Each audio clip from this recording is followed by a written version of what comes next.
गरिएको छ नि। ठिक छ सबै टोलेहरू राम्रा छन्। तपाईले नियुक्त गर्नुभएका टोलेहरू मलाई साह्रै मन पर्यो। हो जय हो महाराज, मैले भरे बेलुका बक्सिस पाउने भए होइन। ए टोलेहरू बाटो खाली, बाटो खाली महाराज, बाटो त म खाली गरिहाल्छु, हजुर चिन्ता नमान्नुहोस्। बाटो खाली। महाराज यो बाटो अलिकति अप्ठ्यारो छ। ए टोलेहरू अलि राम्रोसँग है, अलि राम्रोसँग है। सिपालु छ महाराज, सिपालु अचम्मै सिपालु छ, अचम्मै सिपालु छ। ल ल बिस्तारै बिस्तारै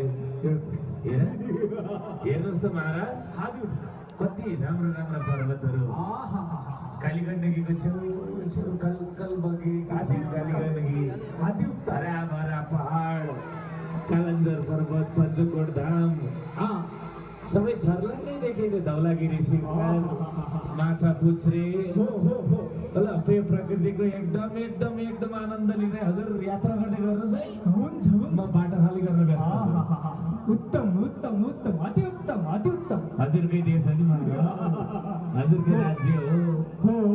अचम्मै राम्रो छ, अचम्मै राम्रो।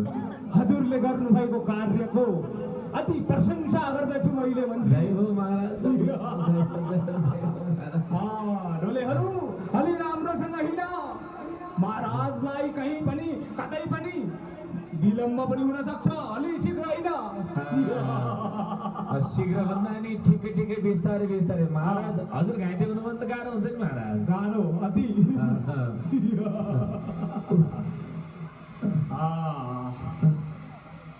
जय हो। मन्त्री महोदय, मन्त्रीज्यू, म त सक्दिनँ जस्तो छ। बिस्तारै बिस्तारै बिस्तारै। के भयो? अल्ल महाराज, महाराज किन साला झारेको मलाई? महाराजको जय। महाराज कारवाही हजुरले होइन मैले गर्ने हो महाराज, हजुर निश्चिन्त हुनुहोस्। यसलाई के भयो? किन पुगेन यसलाई सोध्नुहोस्। ठिक छ महाराज। ए के भयो? राजाको नुन पानी खाएपछि खुरुक्क बोक्नु पर्दैन? के भयो महाराज? हजुर यसलाई त हन्ती ज्वरो आएछ महाराज। ज्वरो आयो? हेर्नुहोस् त महाराज, यसको त खुट्टा पनि सुन्निएछ यत्रो। होइन, एक्कासी यो कसरी हुन सक्छ? अब खै महाराज, उसको स्वास्थ्यको कुरो म पनि के जान्नु। ठिक छ, यसलाई छुट्टी गरिदिनुहोस्। अनि मैले बोक्नु महाराज? तपाईँले बोक्नु पर्दैन, यसलाई छुट्टी गरिदिनुहोस्। अनि एउटा बलियो अलि मोटो यस्तो दुब्लोलाई नियुक्त नगर्नुहोस् तपाईँले। अलि यो आधा बाटोमा आएर को बलियो मान्छे खोज्नु जानु महाराज? कोही न कोही त पाइहाल्छ नि। तपाईँ जानुहोस् न खोज्न, एकजना सेना लिएर जानुहोस्। होइन महाराज, यसले नै बोक्नुपर्छ। बोक्छ सोध्नुहोस्।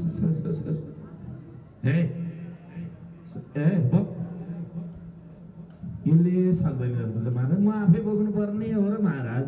म त मन्त्री जस्तो मान्छे कहाँ बोक्छु? हजुरलाई मैले टोला बोक्नको लागि होइन, मेरो सम्पूर्ण कार्यहरूमा अगाडि पछाडि चारैतिर हेर्नको लागि, मेरो राज्य सम्हाल्नको लागि मन्त्री पदमा नियुक्त गरेको हुँ हजुरलाई। त्यसैले म भन्दैछु, हजुरले गएर अर्को एउटा बलियो टोलेलाई खोजेर ल्याउनु पर्नेछ। जय हो महाराज, आज्ञा होस् महाराज। एकजना सेनालाई लिएर गएर तुरुन्त एकजना बलियो। ठिक छ, बागलुङ बजार पुग्ने हो कि कुसमा पुग्ने हो, जहाँबाट पुगेर भए पनि एउटा बलियो ल्याउनु। महाराजको जय हो महाराज, निश्चिन्त भएर बस्नुहोस्। एकदम छिटो। ठिक छ, म निश्चिन्त छु। छिटो छिटो तर शीघ्र आउनुहोस्, फेरि कथा सकिन सक्छ, विलम्ब हुन सक्छ। हस् महाराज, जय हो महाराज। सेना डोले हेर यहाँ को छ बलियो? यो टोलेलाई अब बिदा दिनुपर्छ। हे सेनापति, यसलाई भनिदेऊ, यसलाई छुट्टी आजदेखि। छिटो भन्। जा यो हेर्दाखेरि खाइलाग्दो यही रहेछ। सेनापति हो, डोले महाराजलाई केही थकान भएको छ, थोडा मालिस गर। डोले उसको चप्पा समाधान उठा उठ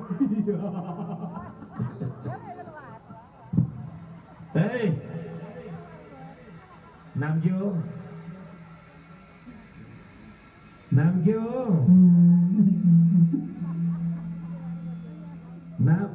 नाम के हो भने खिस्को दाँत देखाउँछु नाम के हो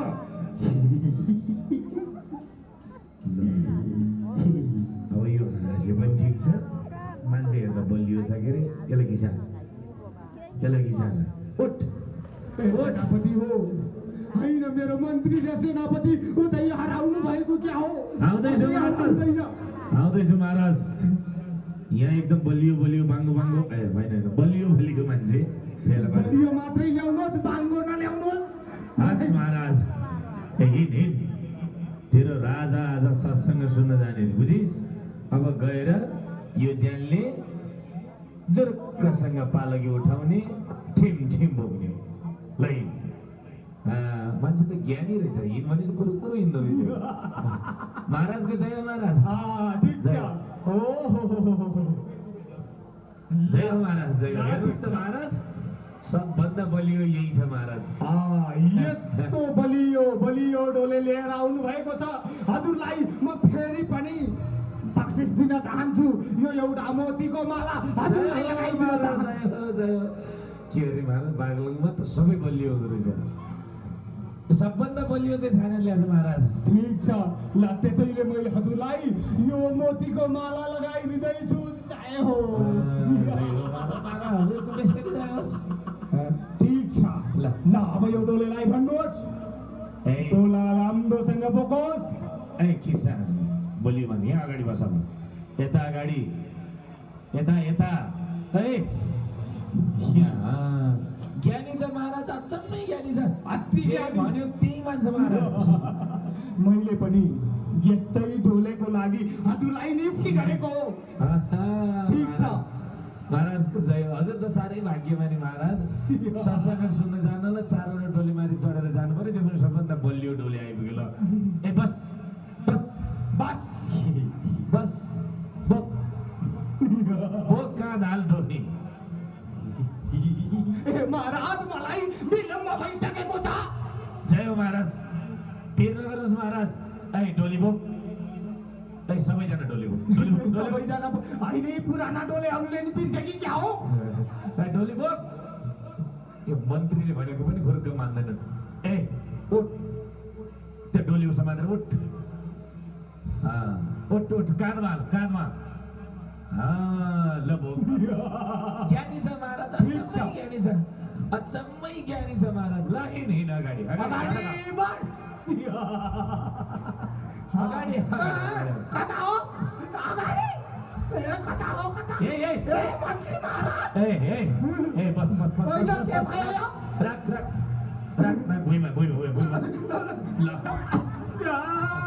महाराज अलि सिकारो छ क्षमा होस् महाराज म त लगाउँछु महाराज हजुर पिर नगर्नुहोस् है मलाई डोली बोक्नुपर्छ उल्टोबाट सुल्टोबाट जान्दैनस् अरू जता फर्के त्यसको उल्टो फर्केर डोली बोकिन्छ ए महाराज अगाडि फर्क मैले हजुरलाई पनि अन्तिम पटक भन्दैछु मैले दिएको माला फिर्ता लिन नपरोस् जय हो महाराज अब भुलचुक केही हुँदैन महाराज यो लेनदेन सबै बन्द भयो यदि अझै पनि फेरि पनि यहाँ केही त्रुटि भयो भने मेरो यो कोराले लगाउनेछु फेरि सबैलाई हस् महाराज देख्यौ तिमीहरूले गर्दाखेरि मेरो जागिर फुर्केला हुन्छ ल राम्रोसँग ए खिसा हाँसे बस कथा सुन्न जाँदैछु नरिसाई जाउँ भनेको पाउलै छैन बलियो छ मान्छे पनि उता फर्के त्यतै फर्के ल बोक भरतजी त आफू हिँड्नुभन्दा एक धनुष परसम्म पनि पहिला बाटो राम्रोसँग नहेरिकन हिँड्नु थियो कतै त्यो बिचमा कमिलाका ताती पर्छन् कि मैले बाधा विक्षेप गर्दै गर्दा पैताला चाल्दै गर्दा कतै मेरो पैतालाले पो कुनै किरा मर्छन् कि भनेर बडा सावधान भएर हिँड्नुहुन्थ्यो हेर्दा पागल जस्तो देखिनुहुन्थ्यो तर ब्रह्मज्ञानी हुनुहुन्थ्यो पैतालामा कहीँ जाँदै गर्दा एउटा कमिलाको ताती आउँदै गरेको देख्नुभएछ सी जीवलाई बचाउनका लागि भरतजी बुरुक्क उफ्रिनुहुन्छ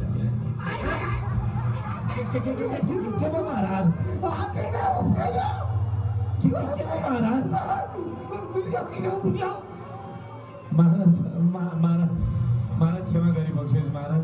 यो बेला बेलामा फुत्रुक फुत्रुक बुरुक बुरुक उभिन्छ महाराज। किन उभिरहेको छ यो?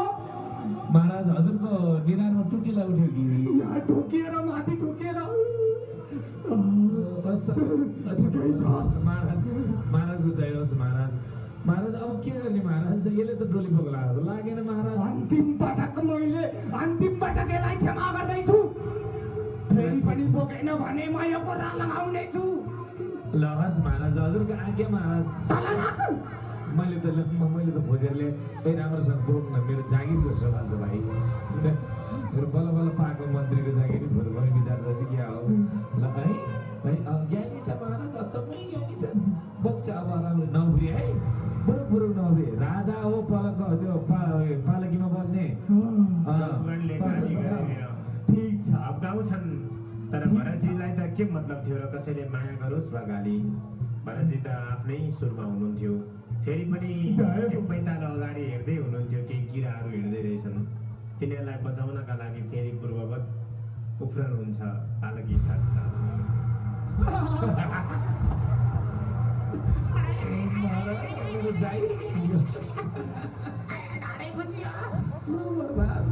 अब यति बेला भने रघुगण रिसाउँछन्। मैले हजुरलाई बारम्बार भनेको होइन?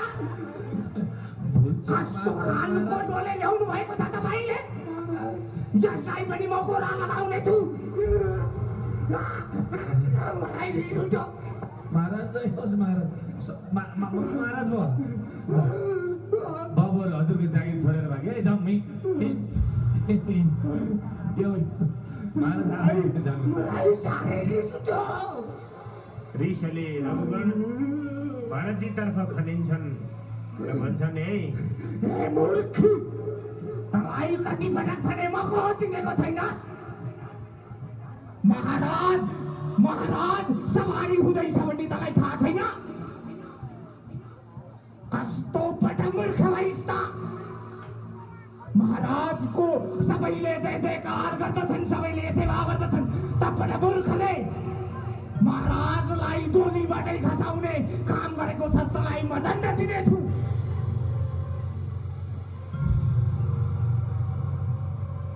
गलामा भिरेको जनै देखेपछि आत्तिन्छन्। कतै यी ब्राह्मण देवता होइनन्, कतै कुनै ऋषिको अपमान त मैले गरिनँ। जनै लगाएको ब्राह्मणलाई मैले गाली गरेको छु। कतै पुरै साधु सन्त ब्राह्मण देवता हुनुहुन्न? हजुर को हुनुहुन्छ हजुर? राजन, आजसम्म मैले जीवनमा कसैका लागि बोलेको थिइनँ। आज तिम्रा लागि मैले पहिलो पटक बोल्दैछु। कारण तिम्रो यो भौतिक शरीरलाई काँधमा धारण गरिसकेँ, तिम्रो भार मैले बोकिसकेँ। अब तिम्रो उद्धारको जिम्मेवारी मसँग केही बाँकी छ। त्यसैले तिम्रो उद्धारका लागि मैले केही उपदेश गर्नेछु। हे ब्राह्मणदेव, नडराऊ।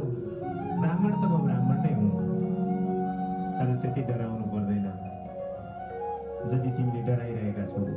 म अज्ञानी, म हजुरलाई चिन्न सकेको थिइनँ ब्राह्मणदेव। र म कपिलदेवको आश्रममा कथा श्रवण गर्नको लागि जाँदै थिएँ। एउटा डोले बिराम भयो र मैले हजुरलाई लिन पठाएको थिएँ ब्राह्मणदेव। र मैले हजुरको अपमान गरेँ। जाबो तिमी भन त कुन देशको राजा हो? तिमी सिन्धु सौवीर नगरको राजा होइन, एउटा सानो नगरको राजा हो। तिमीले कहीँ भरत सुनेका थियौ? पूर्व जन्ममा एकजना चक्रवर्ती सम्राट, जसको हिमालयदेखि सिन्धु नदी पर्यन्त साम्राज्य थियो। सुनेको थिएँ प्रभु। हो, त्यही भरत आज तिम्रो आँखा अगाडि पागल जसरी बसेको छ। हेर, तिमी त एउटा नगरको राजा हो। मसँग समग्र भारतवर्षको साम्राज्य मेरो हातमा थियो।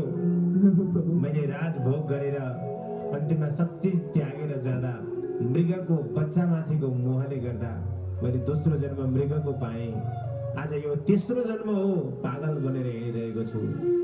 त्यति सानो पदका लागि यत्रो ठुलो दम्म छ तिमीलाई? तिमीले भन्यौ होइन म राजालाई बोक्नेवाला त यति मोटो भएर पनि मेरो सहीसँग डोली बोकिनस् म तँलाई दण्डपाणी यमराजको जस्तो सजाय दिन्छु भनेर प्रभु आशा लाग्छ मलाई मबाट भुल भयो प्रभु। तिमी पनि माटोको थैलो म पनि माटोको थैलो। तिमी जहाँ छौ अहिले यो पद त कति समयको हो र? हेर के सजाय दिन्छौ? तिमीले मलाई दिएको सजायले मलाई दुख्दैन। शरीर पीडित होला, म त शरीर मन चित्त भन्दा पनि भित्रको तत्त्व हुँ। न कहिले जन्मन्छु, न कहिले मर्छु, न कहिले दुख्छ, न कहिले रोग लाग्छ। तिमीले केलाई दुःख दिन्छौ र? यो त लोक व्यवहार मात्रै हो। तिमी राजा छौ, यी तिम्रा मन्त्री छन्, यी तिम्रा पालकी बोक्नेवाला दासहरू छन्। म आज यो शरीरमा छु, यो त व्यवहार हो। राजन हेर, महापुरुषको चरण धुलोले जबसम्म स्नान गर्दैनौ तबसम्म आत्माको उद्धार हुँदैन। त्यसैले रजोभिषेक विद्वानजनको आचार्यहरूको गुरुहरूको चरण रजको अभिषेक नपाएसम्म जीवको उद्धार हुँदैन। तिमी सत्सङ्ग त गर्न जान्छौ, तर अहङ्कार अझै गरेको छैन। राजन अहङ्कार नबन। म तिमीलाई आत्मोद्धारका लागि एउटा महत्त्वपूर्ण कथा सुनाउँछु। समय कम छ तिम्रो, त्यसैले भवाटवीको उपदेश गर्छु। हेर, यो जङ्गल एउटा संसार एउटा जङ्गल हो। यो जङ्गलमा हामी हिँडेका बटुवा हौँ। हाम्रो गन्तव्य जङ्गल पार गरेर मात्रै पुगिन्छ। तर संयोग हामी यो जङ्गलमा 5वटा डकैतीहरूले लुटेराहरूले हामीलाई लुटेका छन्। हामीसँग सम्पत्ति पनि छैन अहिले, हामीसँग घर पनि छैन अहिले। जङ्गलमा अनाश्रित भएर बसेका छौँ। यति बेला जङ्गलमा भड्केका छौँ, जङ्गलको बाटो पनि देखेका छैनौँ। यति बेला जङ्गलको वनपालेले मात्रै हामीलाई सही दिशा निर्देश गरेर जङ्गलबाट पार लगाउन सक्छ।